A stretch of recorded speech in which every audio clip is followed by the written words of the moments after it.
Welcome to Mind Sparks, the channel that uncovers the hidden corners of our world. Today, we're embarking on a journey that crosses remote landscapes and crowded cities, exploring the extreme contrasts in population density. Get ready to discover how some virtually unknown regions remain almost empty, while others buzz with non-stop activity, with skyscrapers sprouting everywhere and streets perpetually packed.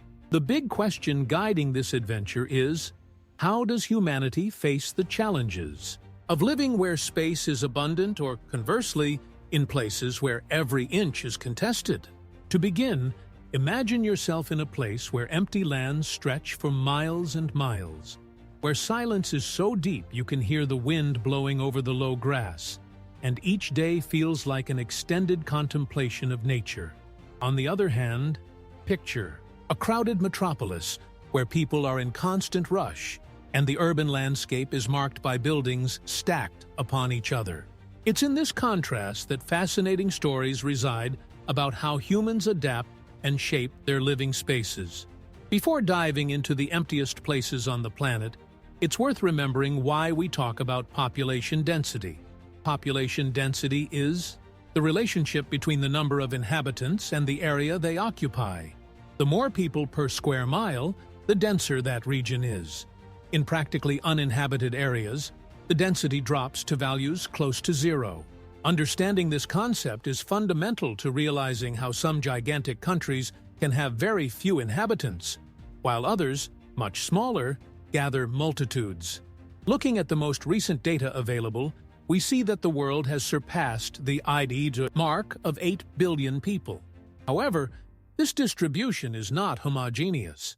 There are continental spaces with tiny densities, while some urban centers reach impressive numbers.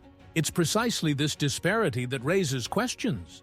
Could humanity somehow relocate itself, balancing population distribution?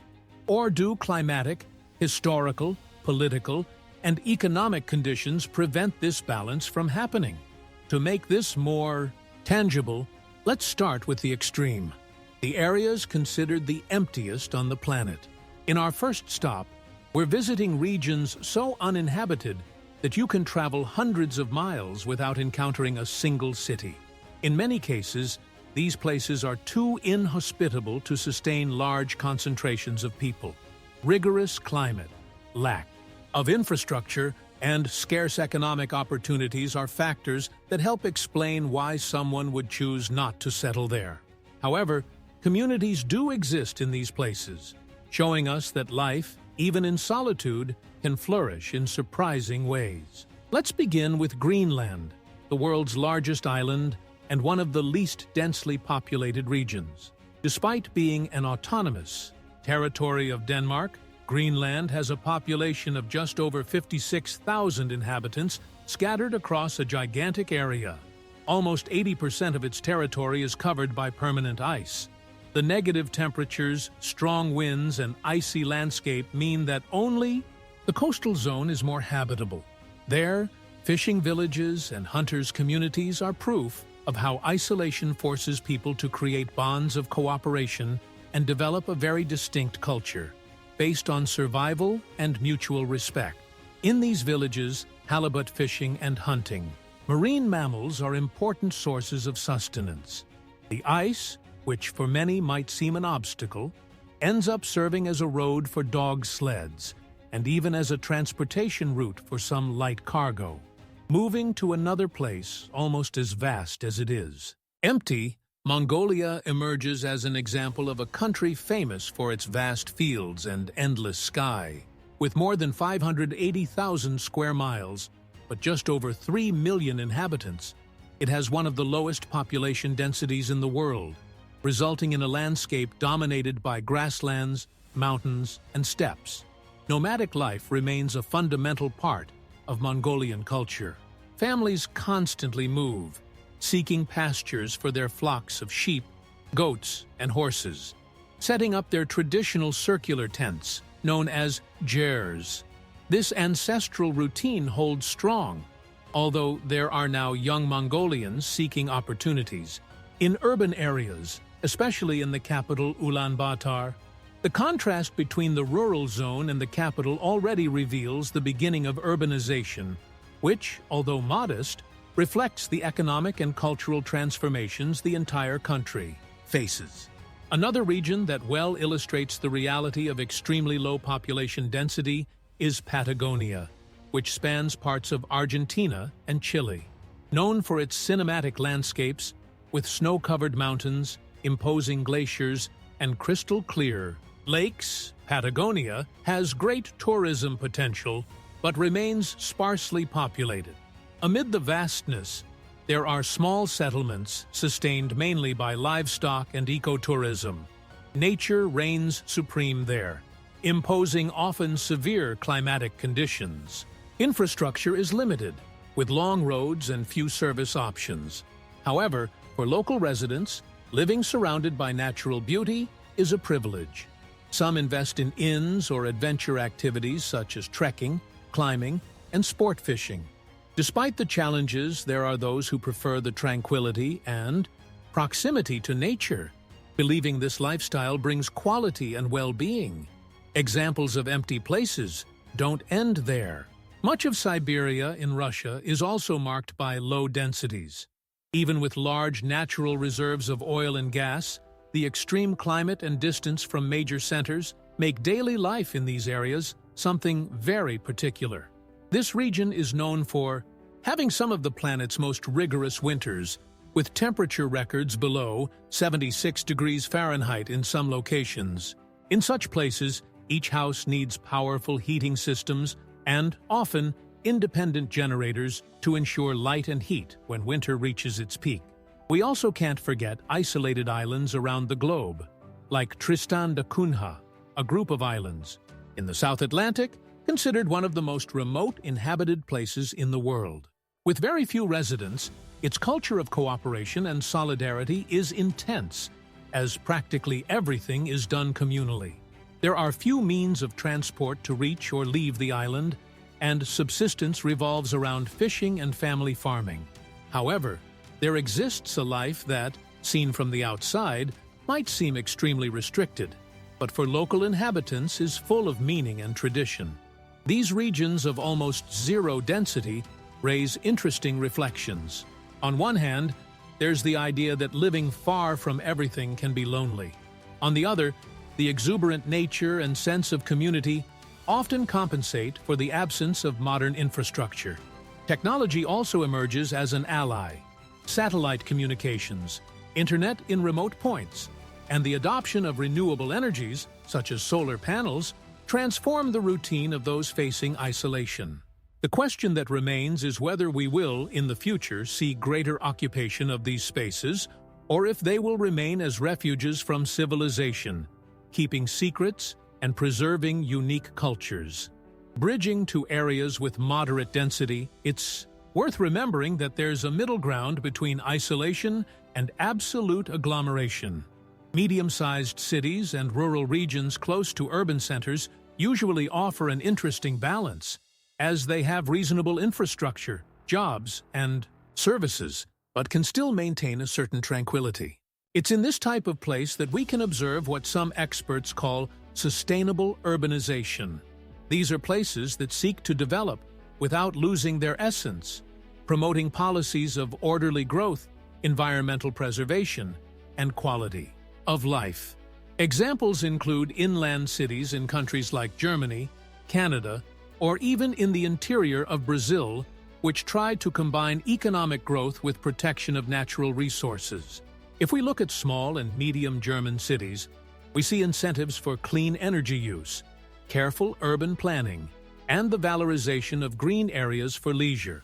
The result is a population that can move with relative ease, avoiding giant traffic jams while having access to culture and quality health and education services.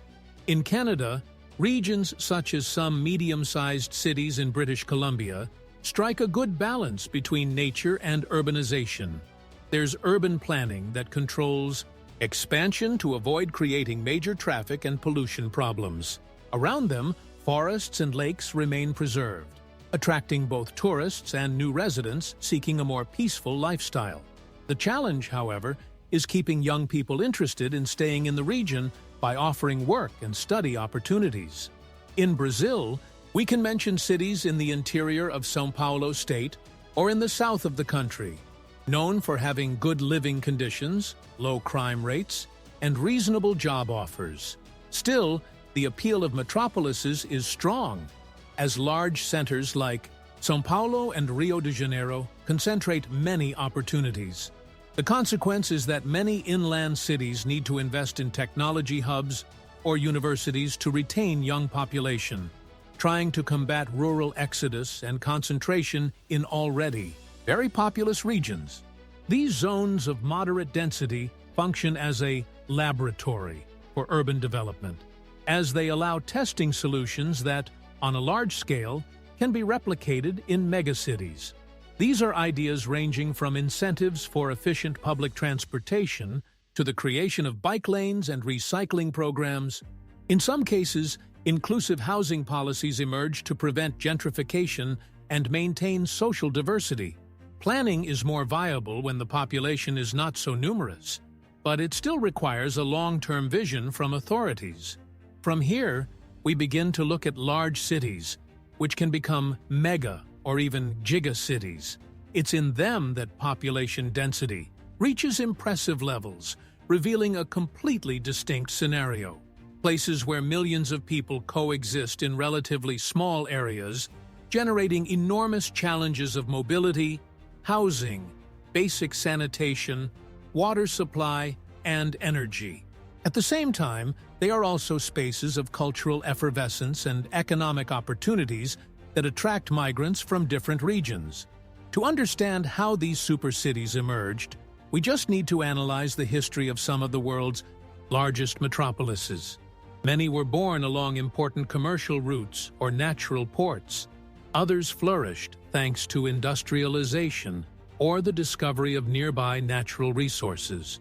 With the promise of employment and income, people kept arriving, building dwellings in central areas, and, when there was no more space, expanding to the peripheries. In certain regions, this expansion occurred in a planned manner, but in many others, it was chaotic, resulting in irregular settlements, precarious occupations, and great social inequalities. A striking example is Mumbai, India. Considered one of the most populous cities on the planet, Mumbai faces an immense challenge in attempting to reconcile economic growth and quality of life. It's a hub of finance, entertainment, the famous Bollywood, and technology. However, the high density makes housing costs extremely high and leads many families to concentrate in overcrowded slums like Dharavi. The curious thing is that even in apparently adverse conditions, these spaces have vibrant internal economies with small factories, workshops, and crafts that supply part of the local market. India, in general, carries this paradox: vibrant cities, full of opportunities, but simultaneously unequal, where millions face basic infrastructure problems. Also in Asia, Tokyo stands out. The capital of Japan is a world reference in terms of organization and urban mobility, despite housing a very high population density. The network of trains and metros is extremely efficient, connecting practically all neighborhoods, and citizens are disciplined in using public spaces. What draws attention is the way Tokyo has adopted civil engineering and architectural solutions to deal with limited space. Very tall buildings coexist with vertical leisure areas, and the real estate market offers everything from micro-apartments to large condominiums. However, the cost of living is high, and the demand for housing close to the center makes prices reach stratospheric values. Hong Kong, in turn, is another fascinating case study. It's one of the densest regions in the world, where neighborhoods like Mong Kok reach surreal indices of people per square mile. The city presents a unique urban landscape, full of residential skyscrapers very close to each other.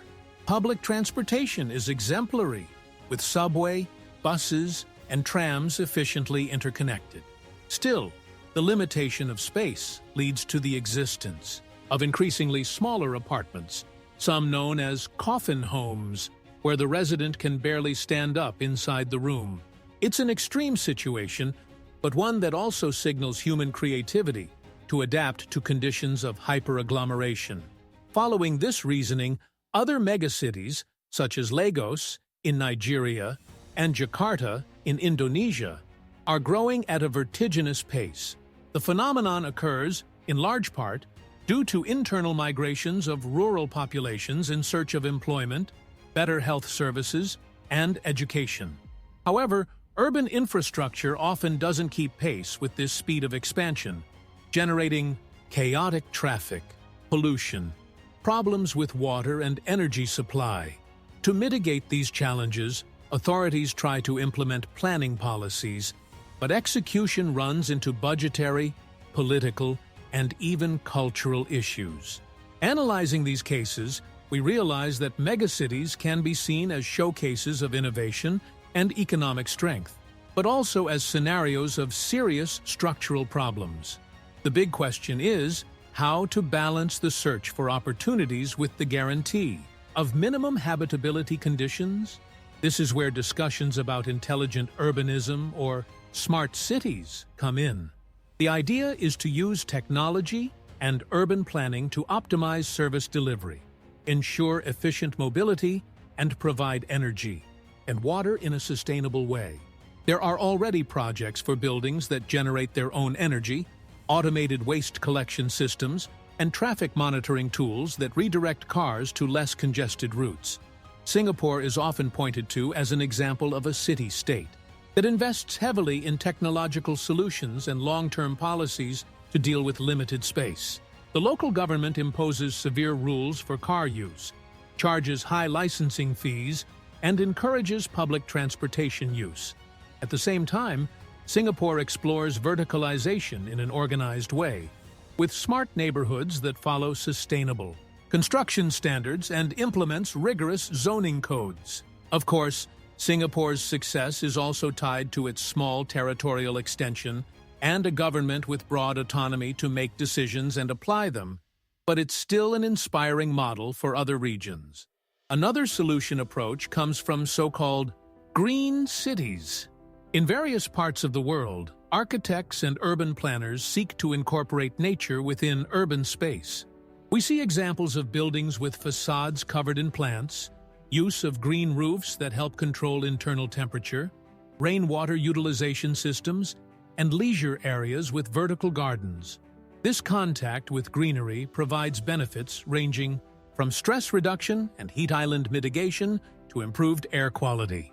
If well planned, highly dense cities can still offer quality of life, reducing pollution and encouraging healthier habits, such as walking or cycling. However, we must remember that if there are technological and planning advances, there are also persistent old problems. In many megacities of developing countries, basic sanitation is lacking, waste collection is insufficient, and pollution reaches alarming levels. Without structured public policies, high density only aggravates precariousness. And when we think about climate change, the situation can become even more critical. Coastal cities, for example, face the threat of rising sea levels and more intense storms. Thus, thinking about urban resilience has become an urgent necessity. Some re-urbanization projects try to face these challenges head-on. In Rio de Janeiro, for example, there have been favela urbanization initiatives in recent decades, which included the installation of basic sanitation, opening of streets, and consolidation of housing. Although the results have been mixed, there are important lessons about the importance of integrating the local population in the process and combining physical improvements with the provision of health services, education, and employment opportunities. Models like these can inspire adaptations in other megacities, but each place has its specific reality. Within this panorama, we cannot lose sight of environmental issues. The concentration of millions of people in small areas pressures natural resources, requires large energy consumption, and generates massive amounts of waste. On the other hand, concentration itself can offer benefits when implementing collective solutions. Public transportation is more viable in dense regions as is water distribution and sewage management. The great challenge is to make this potential well utilized, avoiding the collapse of infrastructure networks. Many cities around the world have already realized that without a sustainability strategy, the next generations will inherit increasingly complex problems. Therefore, we see entire neighborhoods designed to be sustainable emerging with low energy consumption buildings, water reuse systems, and extensive green areas. There are cases of energy production through solar panels and small wind generators, feeding a good part of the buildings.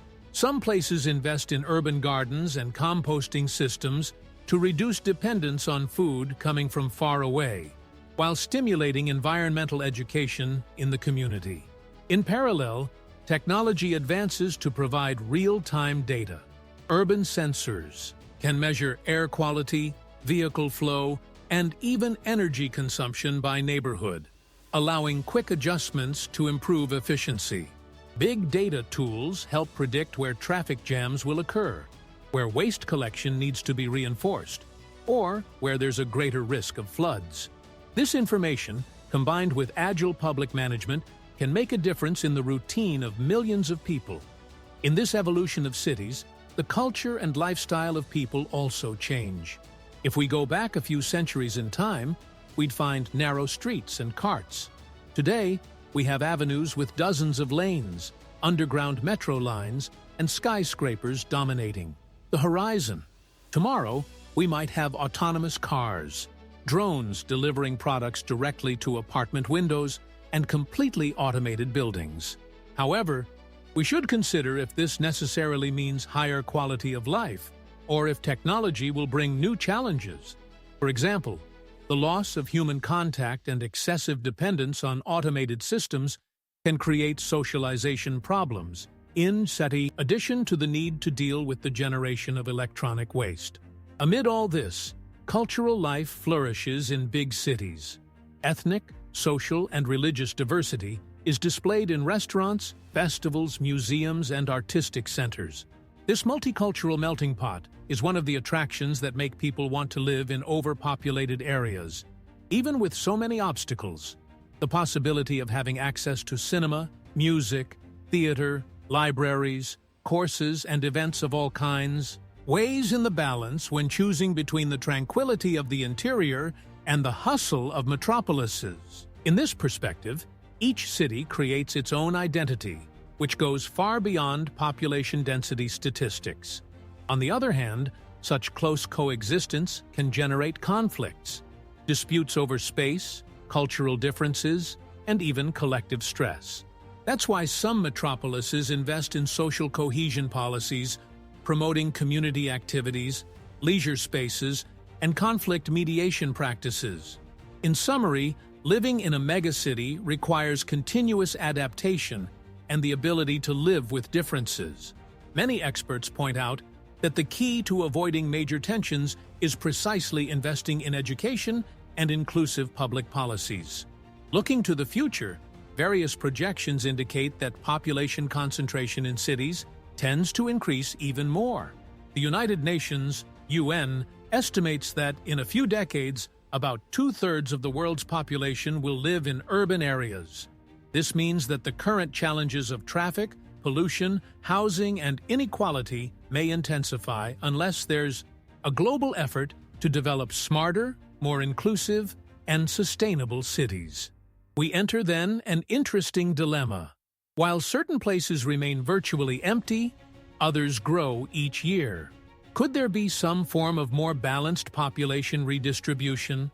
Some countries even try incentive policies, offering subsidies and benefits for those who move to less inhabited areas. But such initiatives rarely achieve great success. People tend to migrate to where there are opportunities for employment, study, and culture, even if it means sharing tiny spaces in overpopulated neighborhoods. Still, there are discussions about the use of remote work access technologies, the so-called telepresence. The COVID-19 pandemic showed that it's possible to perform many tasks without leaving home. If this trend consolidates, we could see, in the long term, a slight reduction in the density of large cities, and a revitalization of remote areas, as people will be able to work from anywhere with a good internet connection. However, this depends on various factors, such as the universalization of high-speed broadband and cultural change in the labor market. Another important dimension is environmental sustainability. The emptiest regions of the world are often natural reserves or sensitive ecosystems.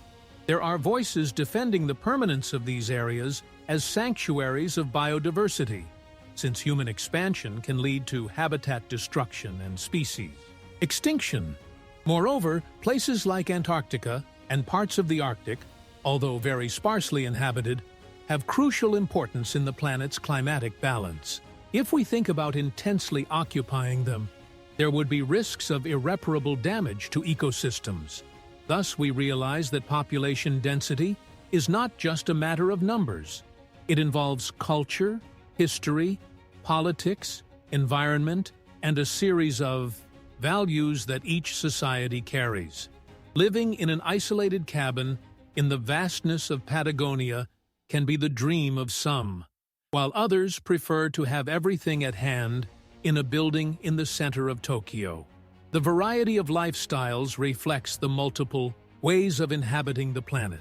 However, when we analyze future prospects, the tendency toward urbanization is undeniable. Especially in poorer countries, large cities continue to be magnets of opportunity. Even with all the problems, the hope is that, with the advancement of technologies and the maturation of public policies, we can find exits for structural bottlenecks and move toward cities that are simultaneously dense, efficient, and welcoming. This scenario is complex, but also inspiring. Creative minds around the world work on solutions that can revolutionize the way we live, whether through innovative constructions, clean energy, or smarter means of transportation. Meanwhile, remote areas continue to guard secrets of a simpler life connected to nature. Perhaps, deep down, the question is understanding that each place has its value, and, more importantly, its support limit. Not all environments can, or should, house an immense population. Likewise, not all people feel fulfilled amid silence and isolation. Reaching this point, we can recap part of what we've seen. We started in the emptiest regions, realizing how isolation and inhospitable nature shape specific cultures, as in Greenland, Mongolia, or Siberia. Then, we visited cities of moderate density, where there's a possible balance, with urban policies that try to plan growth without giving up quality of life. And then we moved to megacities, with all their contrasts, opportunities, and problems. It's a portrait of the world we live in, and how we occupy each available piece of land. The big question that continues to hover is, what will be the future of our cities and our inhospitable regions? Perhaps the answer depends on us, the leaders. We choose investment decisions in infrastructure and, above all, the collective awareness that our planet is finite. Each brick we raise, each tree we cut down, each road we build has an impact on how humanity will distribute itself across the continents. Accelerated urbanization can lead to an increasingly urban world, but there may also be space for alternative life experiences, especially if we maintain digital connection and the possibility of access to essential services. Technology and innovation can be bridges for both remote regions and large cities to reach a more balanced and sustainable standard of living. It's a journey that's just beginning and requires everyone's participation. As we move forward, it's inevitable to think about how global demographics will change. Population aging in many developed countries, demographic explosion in sub-Saharan Africa, and the growth of the middle class in Asia are factors that will directly influence the way we occupy the planet. At the same time, extreme climatic events can force mass migrations, radically altering the population density of some regions. The coast of certain countries may become uninhabitable, leading millions to move to higher and safer areas. Faced with all these variables, the best we can do is inform ourselves, participate in public debates, and demand viable and ethical solutions from authorities and private sector. The future of cities is not something that will happen far from us. It's being built now, in each rural zone that connects to the internet, and in each metropolis that discusses a new master plan. Only then can we prevent the overcrowding or abandonment of certain regions from becoming an even bigger problem. Finally, it's worth remembering that the dynamics of population density are closely linked to the ability to dream and create of human beings. From the nomadic tents in the middle of the Mongolian steppes to the futuristic towers in Shanghai, everything reflects our search for better conditions of survival and cultural expression. And, in the midst of this, there's a whole range of intermediate realities in medium-sized cities that seek to develop without compromising harmony with nature. It's in this global mosaic that we find challenges, but also unique opportunities to reinvent ways of living. If we return to the initial question, how will humanity deal with overcrowding and lack of space? Perhaps the conclusion is that the planet has plenty of places, but we need to learn to inhabit them intelligently, respecting environmental, cultural, and social limits. Whether in the Arctic vastness or in the skyscrapers of metropolises, we have examples of persistence, courage, and innovation. What is expected is that, regardless of where we are, we can build resilient and solidary communities, capable of facing the challenges to come. In the end, the unequal distribution of people on the globe is a reflection of our historical, economic, and cultural choices. While some settle in isolation, many rush to large centers in search of opportunities. Density, by itself, does not define quality of life, but the way we deal with it makes all the difference. Perhaps that's the great lesson. It's not just about numbers, but about how environments, whether crowded or empty, can welcome and sustain their inhabitants in a dignified and balanced way. With this, we conclude this dive into the contrasts of population density in the world. We leave reflections on how each region finds its way, whether amid solitude or excess, and on the role of each of us in building cities, or fields, or islands, where life flourishes in harmony with what surrounds us. May these stories, data, and examples serve as inspiration for thinking about the future of our communities, encouraging creative solutions and constructive debates.